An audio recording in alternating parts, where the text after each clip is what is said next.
This game sucks.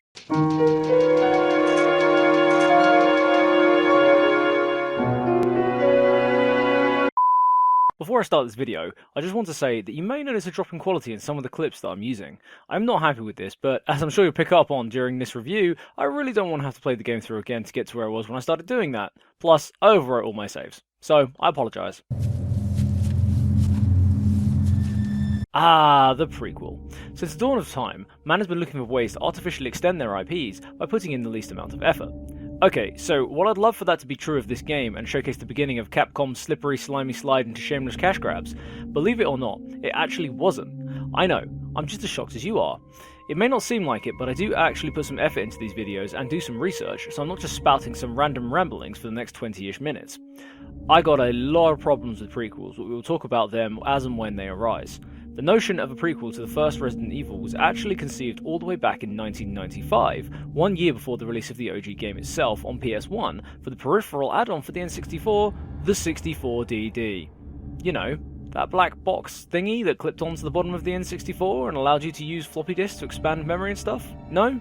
Yeah, me neither, considering that they never actually released them outside of Japan and declared a commercial failure after a tenuous development cycle hounded by numerous delays. 3 years on, in '98, development began anew on Resident Evil 0, this time a game for the normal Nintendo 64. As I'm sure you're all aware by now, the late 90s was a good time for Resi development. 2 had just been released, Nemesis was beginning its 1-year dev cycle, and Code Veronica was being worked on as a very disappointing sequel, the latter of which was being designed to optimize the optical discs for the Dreamcast. The N64, however, was named after the fact that its cartridges could only store 65 megabytes of data, a fraction of what the CD-ROMs that Resi 1 and Resi 2 were utilising could store. Due to this, the prototype of Resi 0 was designed to look and feel more like OG Resi, focusing more on suspense and tension, and less on action like the recently released RE2. Rebecca Chambers, the Bravo team rookie from the first game, was to take the starring role, and a second character, Billy Cohen, was introduced to make the most of the lack of loading times present on the N64 cartridge, as opposed to optical discs. This established the real-time character switching mechanic as seen in the final release. However, 2 years later, at the turn of the millennium, Capcom were quickly coming to realise that Resident Evil 0 would not be able to fit onto one cartridge. With no quick fixes and not wanting to sacrifice anything already implemented, development of the game was shifted to Nintendo's newest console, the good old GameCube. Of course, a shift in development is not without complications, and like any form of public transport in England, there were delays. So many delays. All of the in-game environments had to be visually upgraded for the better hardware the GC was packing, as well as re-recording all of the voice acting and adding in new cutscenes. The story itself remained mainly unchanged since the conception of the prototype, however at this stage the plot was tweaked slightly, as either Rebecca or Billy could die originally and the other character could continue to finish the game solo. Obviously though, this would create a huge continuity error for the Resident Evil timeline, but I mean, when has that ever been a problem for Capcom, eh?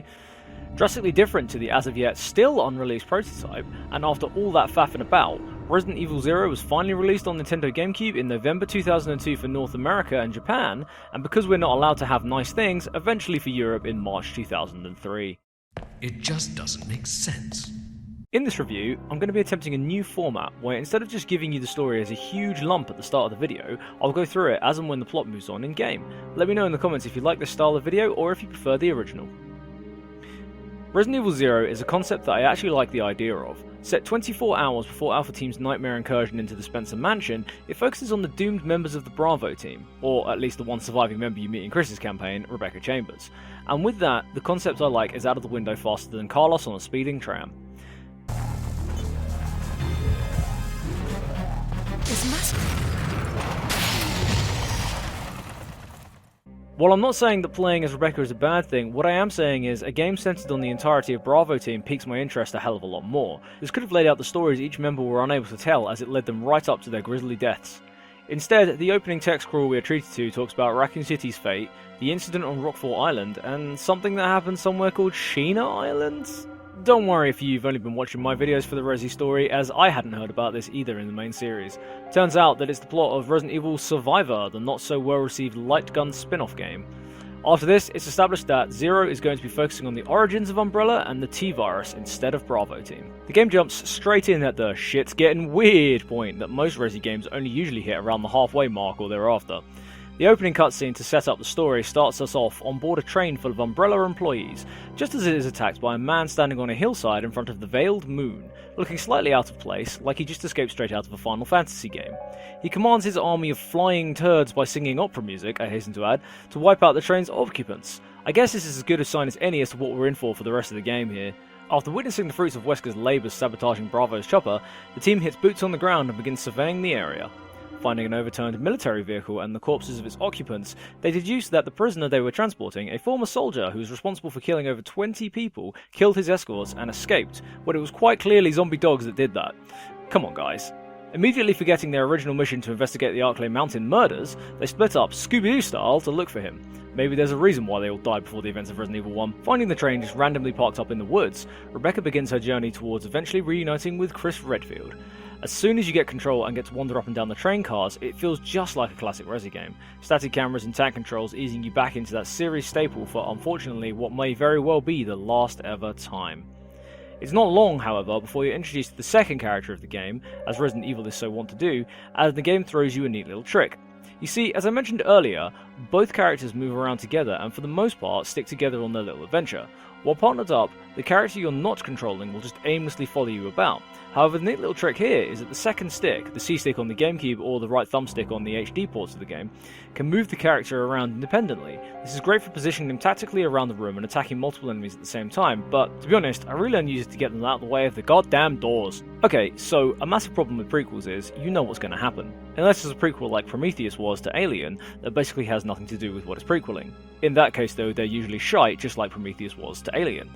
Rebecca is clearly going to survive the events of this game as she appears alive and well in Resi 1. In steps the genius idea that is Billy Cohen, the former Marine that was mentioned before. Now, I think this game would have been great if you played as Rebecca and Richard, showcasing how they got to the Spencer mansion as they are the only two you find still breathing. Bar Enrico, but no one really likes him anyway. Enrico, wait! Enrico! But therein lies the same problem. We know that Rich is snake food, or shark food, so the beauty of introducing a new character is a great way to keep you guessing about his fate and what might happen throughout the story. From here on out, the two are partners and have to look out for each other. You can switch between characters at the press of a button and bark commands at the one you're not using to stay rooted where they are in a room or follow along with you. There's even a basic menu on the inventory screen where you can set them to attack mode or idle mode. Attack mode lets them off the chain and they will just fight any enemies in engagement range, whereas idle mode lets them just sit idly by as you get attacked and eaten to death. Ammunition and weapons must be shared between the two, so giving the AI control of all your ammunition is not really the best idea as they tend to get trigger happy whenever you enter a new room. Yet, not giving them any ammo means they will wander about gormlessly with an empty gun, as they are only programmed to use the weapon you have equipped them with. In a way, this is a kind of good idea as they won't waste all of your shotgun shells or grenades, but it would have been nice to see them whip out a knife and just start hacking away. You'll pay for what you've done! After exploring the train together for a bit, the duo notice Sephiroth's musically inclined sibling just jamming on a hill and are attacked by a large monster made out of poo.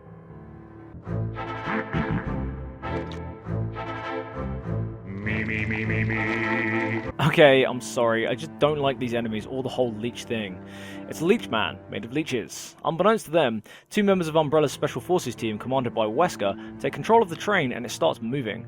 After rushing about and solving some puzzles to try and hit the brakes, they are too late and the train careers into what seems to be an abandoned facility. It turns out that the train they were on was the Ecliptic Express and was responsible for the transporting of Umbrella executives to said abandoned facility, the now shut down Umbrella Training Center. And here is where the game's biggest flaw rears its ugly head and bares its teeth. Throughout the train section, there is only a couple of typewriters and no item box. Now, Code Veronica did the same thing, delaying the introduction of an item chest until much later on, but that's not the case this time.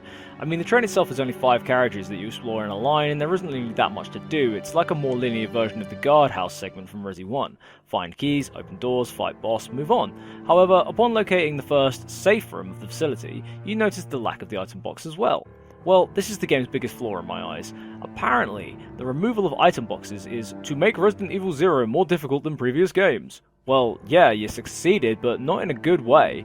Up until this entry, the item box has been a core staple of the series, allowing you to store unneeded or unnecessary items and organise them however you wish. I mean, no one ever does this though, look at this poor inventory management.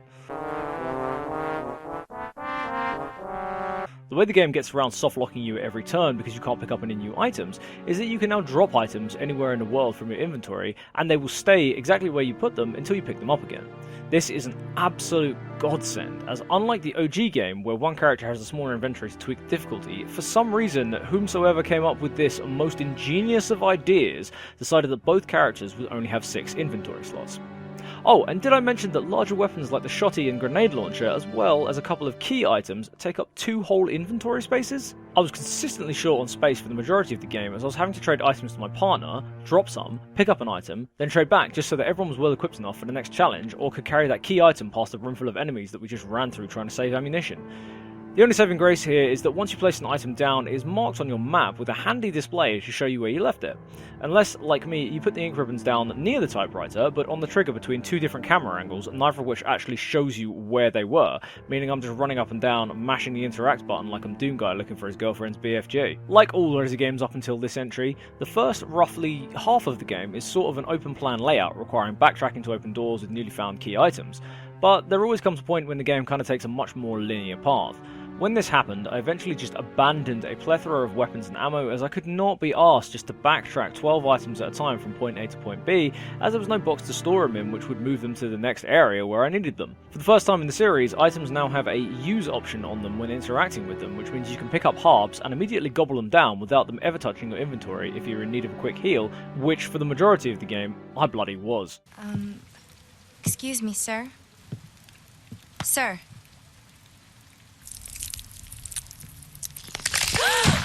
Alright, the difficulty curve in Resi 0. Kind of more like a difficulty cliff.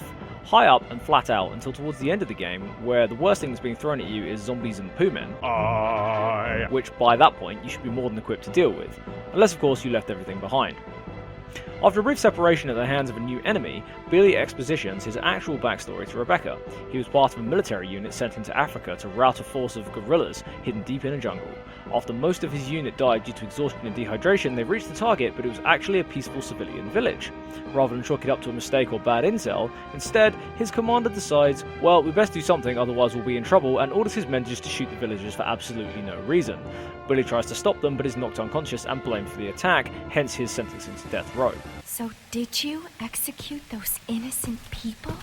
I mean, come on, by now we'd all figured out that he was innocent and this reveal was coming, right? God damn, I could write this shit. Once they are reunited again, it's time to leave the mansion for good and hit that linear path to the finish. Oh, and leave all your equipment behind. Speaking of, it's guns and ammo time. No prizes for guessing the standard roster of weapons. You got handguns, although both characters have a different looking pistol, Rebecca with her samurai edge and Billy with a more traditional looking gun, which is a nice touch rather than just cloning the same model for them both. The boomstick makes a welcome return and feels just as home as it ever has in any Resident Evil game, perfect for tackling larger, more durable enemies or clearing crowds of zombos with those sweet headshots. There's even a new double-barreled variant called the hunting gun available in-game, boasting a higher firepower than the classic pump action, but at the cost of a lower ammo capacity. The grenade launcher is back too with all 3 classic flavours of ammunition, Grey Explodey, Red Fiery, and Burny Green. And of course the Bazza Burton special, the Shagnum. As I mentioned before though, the larger 2-handed weapons take up 2 of your already minuscule inventory slots. You can even upgrade one of the handguns with optional parts in a throwback to previous entries to help it fire faster and gain a higher critical headshot rate. Unfortunately, there's not much new that Resi 0 brings to the table other than one new weapon. Knocking about the game's environments are collectible jerry cans of fuel and empty glass bottles. Combining the 2 together will net you a handful of Molotov cocktails that even the Soviets would be proud of. These are incredibly useful for dousing enemies in fire for high damage, and even more useful for taking care of those shitty toilet clogging monsters. I'm flushing! Although Billy takes about 3 years to throw one, leaving himself wide open to several attacks in the meantime, so you're better off just relegating these to Rebecca. Zombies. Dogs, crows, bats, spiders, hunters, the usual shooting gallery returns. Ooh, except remember in Resi 1 Remake when I said, except for one of their death noises sounds like you're doming a monkey? Well, now you can actually dome a monkey! New to this game are the Eliminator Apes. Apes that need to be eliminated. The original test subjects of the first strains of the T-Virus, these simian pains in the arse, leap about and attempt to maul you with their gangly arms. Yes, they're about as annoying as they sound. The Leechmen we've already covered, and almost a clone of the Drain Demos from 3, you got these weird bug things that the wiki is telling me are called Plague Crawlers. I mean, they're essentially just Drain Demos. They attack the same, they scurry the same, they die the same. Oh, and there was this weird little frog thing that jumped out at me only once in the game. I never attacked it, and when I went back to try and capture more footage of it, it just never showed up again. So yeah, that's in there apparently. There are also bosses in this game. Who'd have guessed it? Okay, so if it sounds like I'm being cynical, I am. The enemies were more of an annoyance than an excitement, even when there were new ones, and the bosses aren't particularly great either. You fight a giant scorpion on the train, because, you know, that's where you keep your scorpions, I guess. A giant centipede that renders Rebecca useless. I mean, more so than she is normally. There's a prototype tyrant, which was a nice touch, as the original T002 hasn't been released and turned into chutney yet, but I just couldn't get excited about it. And multiple versions of a large turd, which, well, we'll go on to explain about in about 4 paragraphs' time. And then there's the bat. This actual piece of shit devil bird made it through development and playtesting, and is probably the reason there's a reset button when you load up your save file so you don't end up obliterating your controller. This winged spawn of Satan is basically the antithesis of the classic tank controls and aiming scheme that Resident Evil up until this entry prides itself upon. When the fight starts, this airborne twat flies about the place, swooping in for cheap shots on you, and even grabbing you to lift you up into the air, making it hard enough to land a shot. However, when you deal enough damage to it, it summons its tiny little homies to basically bum rush you. You now have to deal with a swarm of smaller bats that, when they attack you, cancel your aim animation and throw you off balance, as well as the game then wanting to target one of them, which are usually closer, instead of the big one that's now coming in for a lava nibble.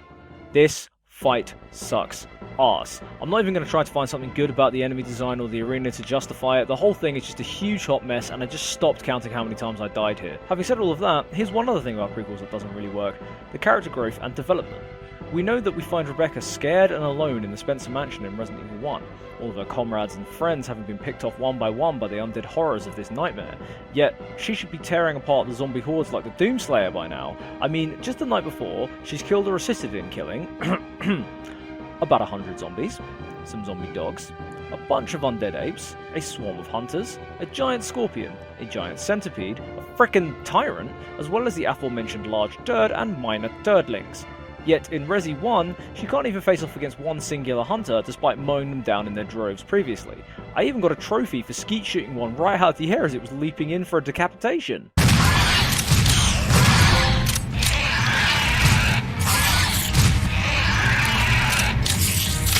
This does not make any sense. Resident Evil 0 doesn't bring much new to the table, but has a decent amount of content for a numbered entry in the series.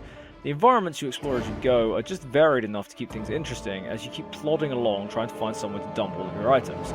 Not to mention some of the puzzles are thought-provoking enough to keep you engaged.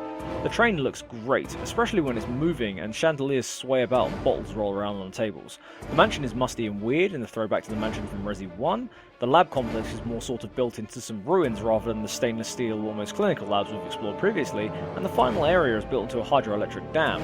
And for some reason, you very briefly revisit the marshalling yard from Resident Evil 2. It looks amazing, completely redone, and only strengthens my desire for a proper remake of Resi 2, the same as they did with Resident Evil 1. Speaking of the marshalling yard and the dam, after Rebecca is split from Billy once again, they reunite for the last time and finally confront Kingdom Hearts Pavarotti. Pretty much the entire story is dumped here, where it's revealed that he is actually the Queen Leech. Umbrella's co-founder and co-developer of the progenitor virus, James Marcus, discovered that by using leech DNA he could further the virus to become a biological weapon and eventually the T-virus. 10 years before the setting of the game, his business partner, good old Ozzy Spence, decided to have him assassinated so he could steal his research into the progenitor and T-viruses. I guess they didn't have the kind of relationship where you could just ask to borrow it. I'd hate to think what he would have done if Spencer just wanted to borrow a pen.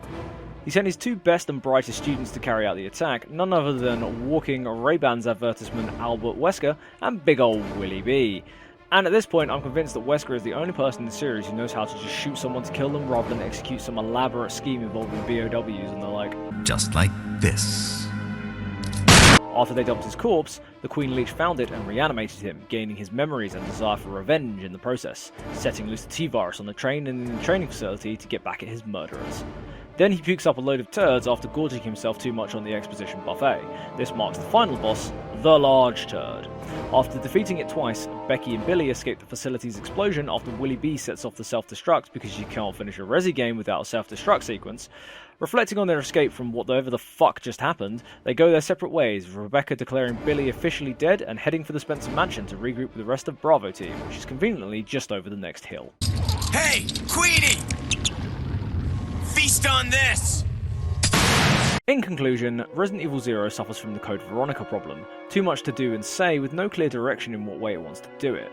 Couple that with the prequel problem, where it has to fit into a pre-existing timeline rather than just trying something new. Both characters have different stats and abilities, but it's more of an annoyance than anything else. Rebecca is as fragile as your mum's fancy crystal glasses she only uses for special occasions, and Billy can't even mix goddamn halves. If they wanted Billy to be tougher and more durable, why not instead perhaps have Billy have no combat experience and use melee weapons, while the more delicate Rebecca sits at the back picking off enemies with guns? The AI is kinda lackluster, they don't really do much unless they're in attack mode, and they don't even help you out of a grab even if they're standing right next to you. The game itself, in my opinion, plays best when you are forced to split the characters up and not have to worry about this lump of cheese just following you around. It's way more fun exploring solo, collecting and trading items to the other character, than swapping over to them to complete puzzles with your newfound knowledge and items to progress, until you find something that might help out the original character who has hit a wall. As mentioned earlier in the video, the removal of item boxes and introduction of larger items taking more inventory slots are features that just really hold the game back. By the final act of the game, I was solely playing as one character with an empty inventory and using the other as a pack mule to ferry the two-handed weapons and items about. Like this dumbass hookshot that you have to use once on the train, then several hours later after the horrific bat boss, if you haven't pulled your eyes out with a pot noodle fork by then, with no indication that you're going to need it again. Spoiler alert, you do. Twice. And even after that, there's no, this item is no longer useful, will you discard message that you get with keys to let you know that you're done with this 2-slot hogging Legend of Zelda ripoff. I actually left my grenade launcher behind as I had no space for it, and then when I reached the final area of the game, it was handing me grenade rounds like there was a going out of business sale at Kendo's. I mean, yeah, sure, there is an elevator you can find right towards the end of the game that allows you to head right back to the start of the training facility, as well as back to the marshalling yard area, to collect any items that you've left behind. But it's too little too late. On my first playthrough, I had artificially extended my playtime by dragging everything with me to the end, that the lift served me no purpose whatsoever. This time around, I just didn't even bother. But this being my 6th video, I have learned over the course of making these to try and extract the good from the bad. The soundtrack absolutely slaps. It's on point with Resi Remake for atmosphere and tension building, and the save room theme is great too. Not as good as Resi 1 Remake, mind you, but it's aight. Resi games are not without their bonuses too. Added as a suitcase in either character's inventory, you can swap costumes on the fly, with a plethora being added in for the HD remaster version. Billy gets some interesting choices, but Rebecca gets all the glory, with a throwback to her original Resi 1 outfit complete with bandana, her Resi 0 prototype outfitted with beret, and even Wesker's pervy photo outfit from Resident Evil 2. The former two of those at least are how extra content should be added in my opinion. There's 2 extra game modes available too. The first, Leech Hunter, is kind of meh. You race against time to collect these little leech charms hidden throughout the facility. The more you collect, the higher your score and the better prizes you unlock for the main game.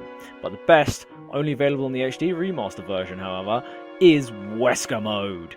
Replacing Billy with Wesker himself and Rebecca's STARS uniform with a skin-tight leather suit complete with RE5 mind control device, this is honestly how the game should have been made in the first place. He can stand menacingly and pop zombies' heads with a scowl, and my absolute favourite thing that had me pissing myself with laughter when I played it was if you hold the run button while stationary, you can adopt a Spider-Man pose before launching yourself forwards at super speed. All in all, Resident Evil 0 is again like Code Veronica X. A good attempt to try something the series hasn't tried up to this point, but again falls flat on its face at the final hurdle. For me, the fact that it is a direct prequel featuring a pre-existing character plays a huge part in the problems this game faces in regards to the character development and how the story can really play out. This culminates in the ending where the whole facility explodes a couple of 100 meters away from the mansion from the original. Wouldn't Alpha Team notice that huge smoke plume and forest fire instead of the small crashed helicopter? Shouldn't Rebecca be ripping and tearing until it is done? Again, a bold effort for the series, but just not enough here to make me actively want to replay this game again anytime soon.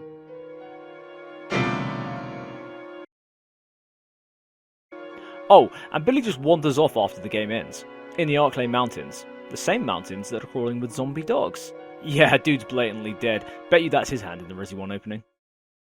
The door to safety is now shut. So use the window instead! I guess it's time to say goodbye. Hey guys, thank you so much for watching this video. With this, the first era of Resident Evil comes to an end, and it has been an absolute ride making these videos for you guys. Resident Evil 4 is coming up next, and I'm also currently working on a new project for a new video series, so stay tuned for that. Hopefully the first one of those will be released for you very, very soon, and I'd love to hear your opinions on that. Again, if you have any comments and criticism you want to talk about, just leave them in the comments down below, especially about the new format of story throughout the video.